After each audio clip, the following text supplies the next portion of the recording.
appreciate you taking the time to be with us today for the Christmas Markets Cruise, which is a fantastic river cruise down some of the most iconic markets throughout Europe.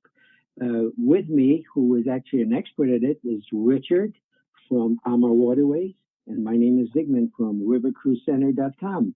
And Richard will now take over. Zygmunt, thank you so much for that presentation. Happy to be back once again, and I believe our sixth in a series of 9 that we've been presenting. These have been recorded. Zygmunt has these up on his site. The ones that we've done previously, we've done the Rhine, we've done the Moselle, we've done a celebration of wine theme amongst a number of others. Please reach out to him and he can point you in the right direction. But just one quick note on river cruising in general. If maybe you've done an ocean cruise or maybe you've never river cruised before, this is quite different. It's an experience all into itself. It's intimate experience. It's your luxury floating hotel. You're on calm waters. There's no, seasickness that you have to worry about. Land on either side of you the entire time that you're traveling. And again, some great amenities and features that we have on board. A Christmas market on the Rhine. So this is another opportunity. So again, on the Danube and on the Rhine, these are pretty much going to be the 2 options. This one operates between Amsterdam up in Netherlands on the north end, making its way all the way down to Basel, Switzerland on the southern end. So we'll be traveling through 4 countries here, between the Netherlands, Germany, France, then of course Switzerland. So wonderful pre and post night options here as well.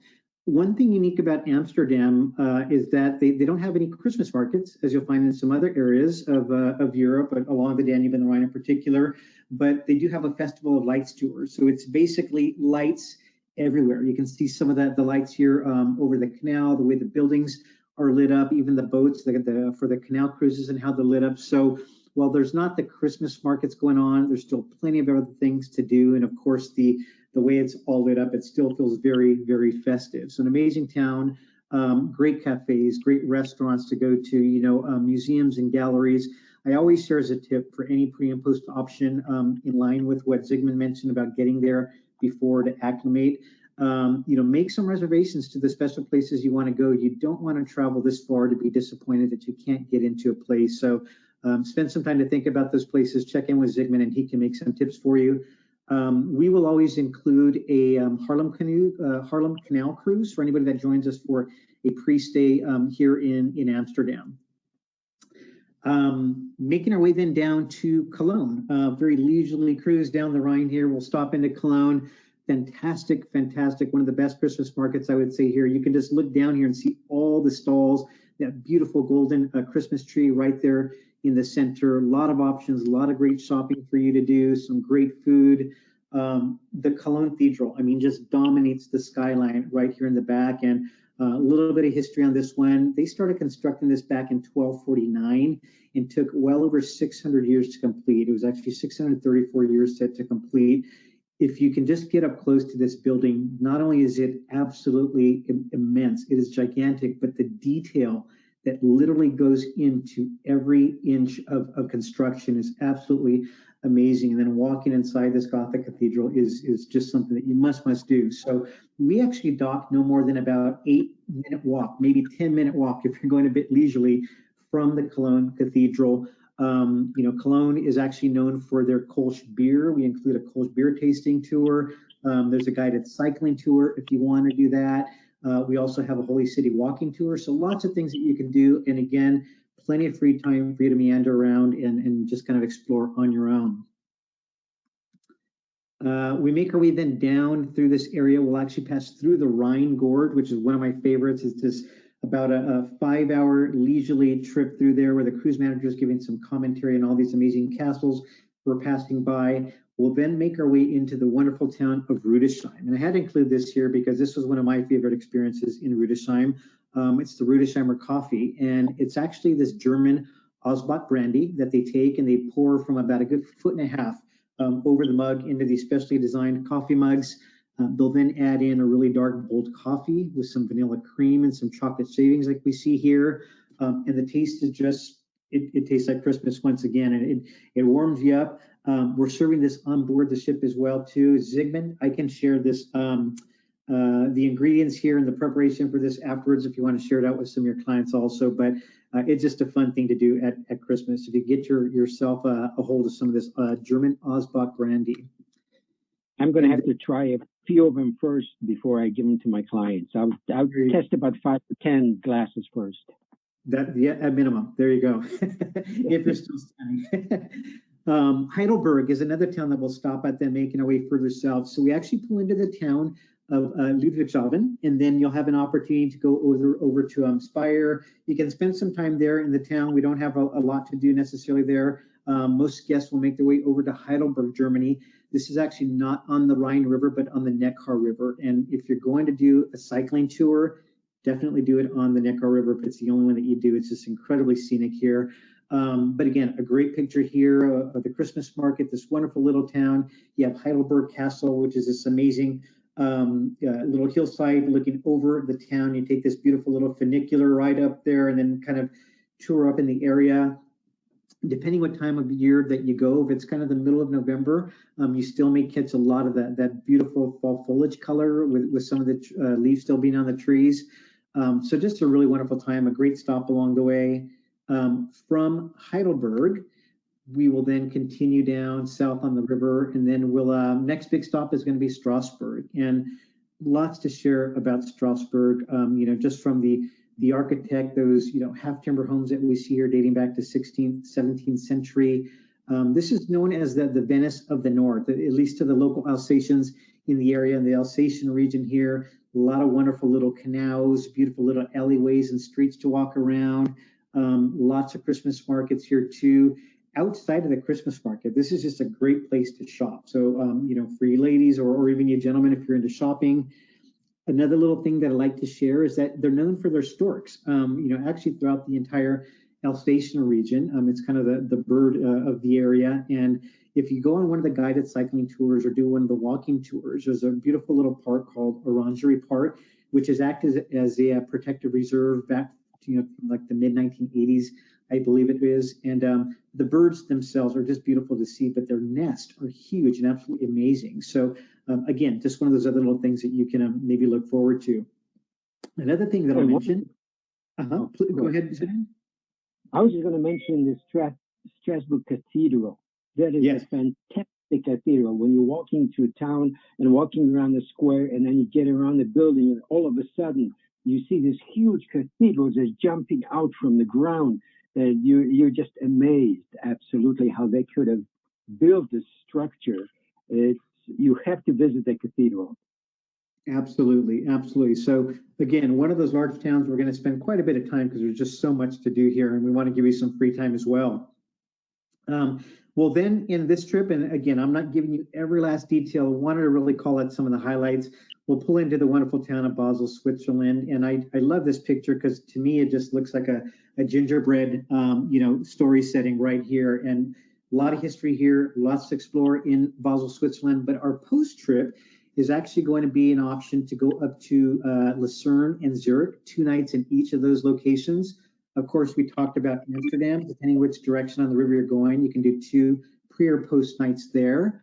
And then we also have an option, this is new for 2021, to go to Lake Como for 2 nights also. So that's our one and only stop into Italy.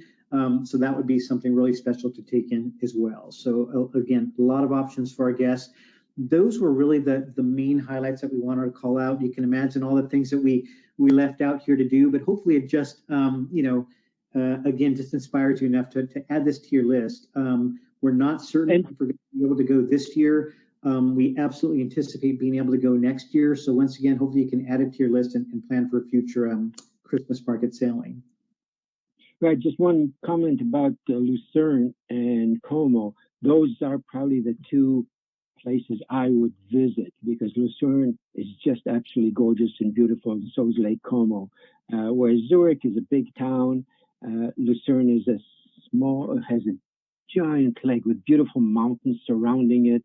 And of course, you've heard a lot about Lake Como in the past. So those are the 2 things I would not miss right there. Wonderful. Good suggestions. So once, we finished that, I wanted to share this other tip with you also. We didn't talk about this. Christine is actually, again, one of our owners, and this is one of her tips to not miss the Gengenbach market in the Black Forest area. It's this wonderful old medieval little town. This is a look right here at the town hall. And this is unique for AMA Waterways that we include this for our guests. And it's one of those unique experiences where we go a little bit later in the evening, so you get to capture it like this, because this is the world's largest Advent calendar. And based on the theme each year, which changes, these windows basically operate as the little Advent window that you would open up. So each evening, there's actually a little singing that goes on just before, and then they'll open up one new window to reveal a new image for that night too. So in addition to that, of course, you have this beautiful little market here. It's maybe a good 45-minute drive off the river into this town, but definitely going to be one of the most memorable moments that you experience. And I mentioned how you can combine some of these different experiences, or at least I think I did. But just to mention that again, New Year's Eve is another thing that you can tie in, and you can really cross some of these different experiences, meaning, we operate wonderful cruises every time of year, but in addition to that, you can have the Christmas market theme. Maybe you want to sail over Thanksgiving or over New Year's as an example. We also may have a celebration of wine themed sailing happening at the same time. So you can really merge all these different experiences. Once again, check with Zygmunt. He knows how to identify and kind of pinpoint these things, and also to ensure that you're getting the best value, the best deal, because we run a number of wonderful promotions throughout the year. I want to take you on board the ship and let you know what that's going to be like also. So when you walk on board, it's going to feel like you're stepping into Christmas. There's going to be decorated Christmas trees that we see up here to the top left. The concierge desk is going to be fully decorated as well. As you go down into the lounge area, there's actually going to be some Christmas trees. And on the first day, they're not going to be decorated because all the guests on board will have a chance to decorate it together. So that's something that we do. Also, we do some Christmas tree decorating. We have Christmas caroling on board that our staff is going to be doing for everybody. And of course, you can imagine everybody on board gets involved. And I can tell you it's festive and it's energetic. It's nothing boring. You're going to want to be a part of this. And just, again, all the different stops along the way.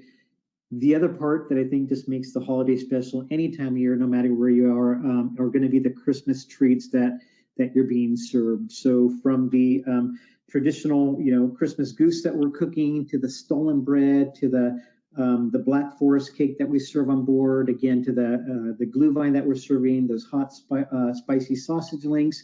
These are a number of things that we're going to be serving on board. That Christmas goose, we're going to be serving if you're on board at Christmas dinner. But there's a good chance we're going to be serving it some other nights too, if you happen to go on a non-Christmas Day sailing with us. And just, in terms of the season, it's normally about 4 Sundays before Christmas, kind of keeping in line with the Advent calendar. But there are some Christmas markets that start setting up maybe the first week of November. They're fully ready to go and operational maybe by the end of that second week. So by mid-November, they're typically ready to go. They'll very often last till just after Christmas, ending before New Year's, but there are going to be some that go just beyond New Year's also. So you really be able to carry that experience even a little bit further. I would say the most popular times, especially for the North American audience, to go and enjoy Christmas market are going to be those first 2 weeks of December. So you can go really, take advantage of that, enjoy it, but then still have some time to enjoy some of those holiday parties back home and maybe finish some of their Christmas shopping. Clients who go on the river cruises, and they all insist on doing the pre and post, because by the time you fly here from the States, it takes you about a day to fly there and about another day to get acclimated, and then starts the cruise. You won't really have time to be yourself and acclimated to the time change. So it's always better to fly there earlier. And if you're already in Europe, why not see the beautiful city of Prague, which is just absolutely fantastic, or stay an extra day in Budapest, or Nuremberg, Nuremberg has such fantastic restaurants underground, and Nuremberg has a lot of history. We would love to welcome you on board sometime in the near future. This happens to be a look from everybody from the AMA Waterways team, just saying thank you and flashing our little hearts there to share some of that AMA love with you. But Zygmunt, that pretty much concludes our presentation. Is there anything else that you might want to add at this time? I really appreciate everyone joining us here during this time, and when it's very busy for you. And I look forward to meeting some of you, and I know that there's some people on here listening on which are part of the groups that are going to Europe and wine tasting and to Holland, and I'll be meeting with you later. And just want to thank you. Thank you, Richard, for taking your time to doing this. And remember, if you really have any questions about river cruising, call me. You have my number right here, and I will answer. And if I don't have an answer, I'll find it for you. There are a number of river cruises out here, and there are mass market cruises. We're advertised all over the place, and there are cruises like AMA, which is much more personal, fewer people on the ship, much higher level food, much higher level of care. And I've been on a number of these, and this is why I like AMA a lot, because my clients are really taken care of, and I have a number of VIP clients. And thank you very much. Thank you so much, Zygmunt, and everybody for joining us. Have a wonderful evening, and we look forward to welcoming you on board sometime very soon. Thank you.